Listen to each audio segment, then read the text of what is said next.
Innal hamdalillah nahmaduhu wa nasta'inuhu wa nastaghfiruh wa na'udzu billahi min syururi anfusina wa min sayyiati a'malina may yahdihillahu fala mudhillalah wa may yudlilhu fala hadiyalah.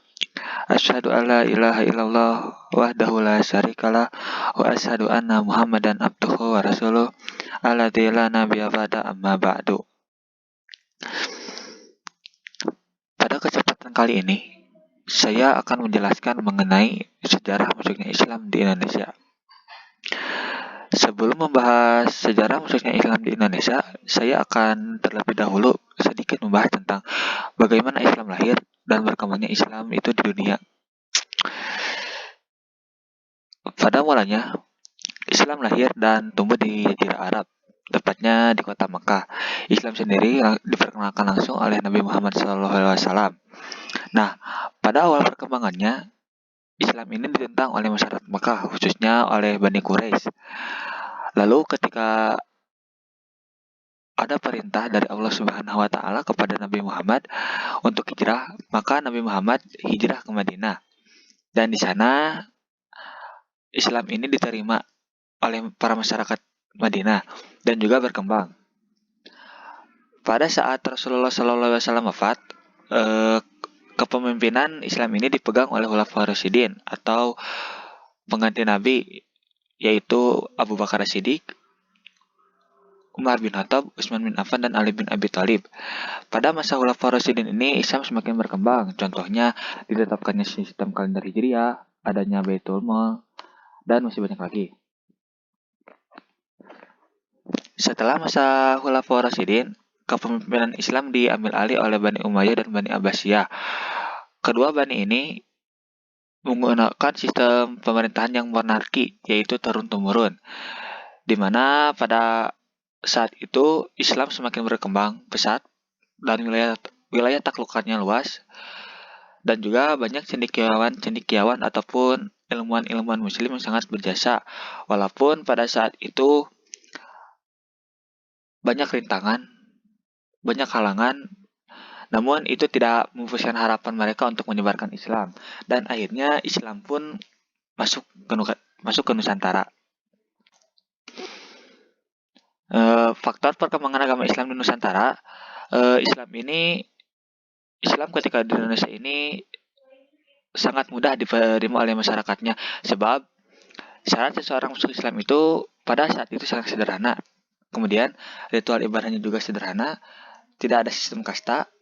Kemudian konsep ketuhanan menarik, kemudian penyebarannya dilakukan secara damai, tidak ada paksaan, dan juga Islam ini tidak menghilangkan tradisi-tradisi masyarakat sekitar pada saat itu, dan juga semangat dakwah muslim. Proses masuk dan berkembangnya agama Islam di Indonesia hingga saat ini belum pasti. Namun secara umum itu ada dua untuk kapannya, yaitu pada abad ke-7 Masehi dan pada abad ke-13 Masehi. Dan untuk di mananya itu belum ada yang tahu. Dalam sejarah masuknya Islam di Indonesia ini ada 5 teori. Yang pertama ada teori Gujarat atau India. Tokoh yang mendukung teori ini adalah ilmuwan-ilmuwan Belanda seperti Nepal dan Moskiut. Mereka berpendapat bahwa yang membawa Islam ke Indonesia adalah orang Arab yang telah lama tinggal di daerah tersebut. Kemudian teori yang kedua ada teori Bengali atau Bangladesh, berasal dari Bangladesh.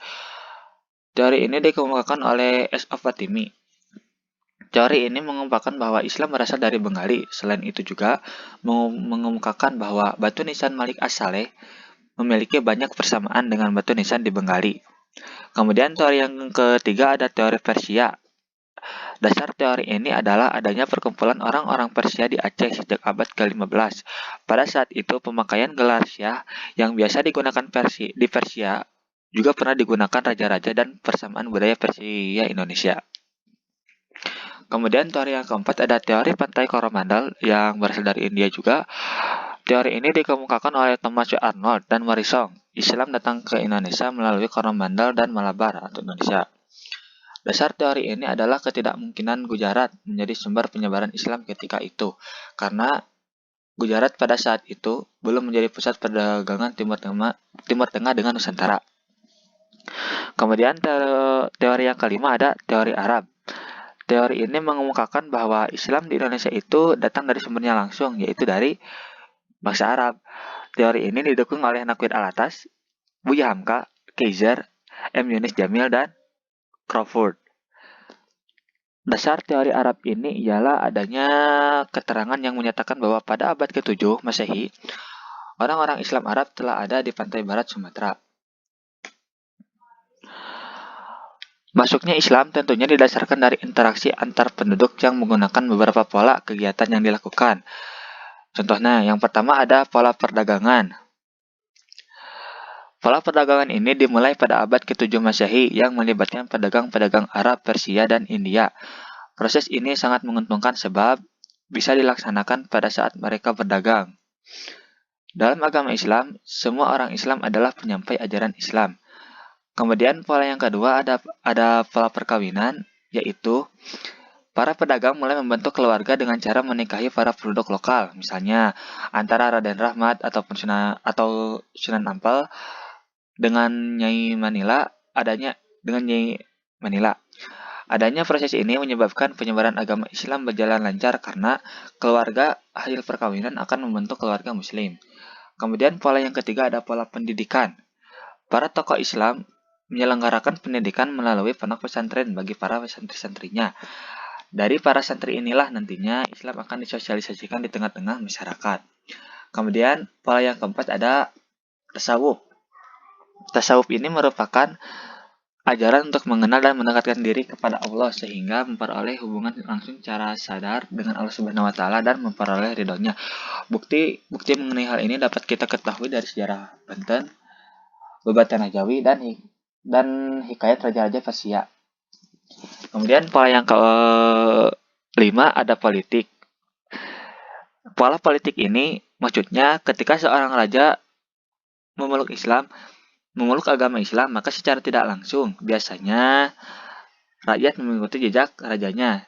Dengan demikian, setelah agama Islam mulai tumbuh di masyarakat, kepentingan politik dilaksanakan melalui perluasan wilayah kerajaan yang diikuti dengan penyebaran agama.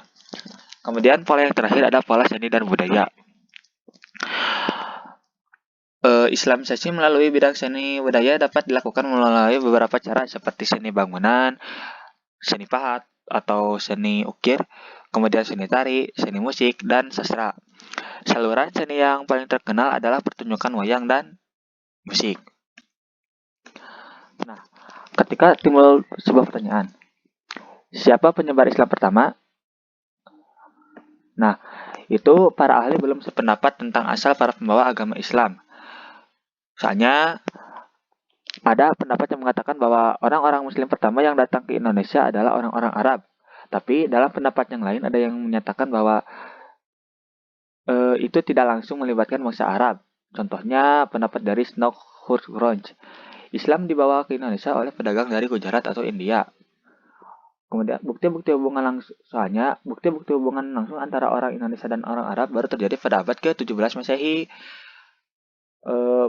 Bukti Islam dibawa ke Indonesia oleh pedagang dari Gujarat India itu yaitu unsur-unsur Islam di Indonesia menunjukkan persamaan dengan unsur-unsur Islam di India. Sekian yang dapat saya sampaikan. Mohon maaf bila terdapat banyak kesalahan dalam penyampaian. Ditutup saja dengan doa. Rabbana atina fid dunya hasanah wa fil akhirati hasanah wa qina adzabannar. Wassalamualaikum warahmatullahi wabarakatuh.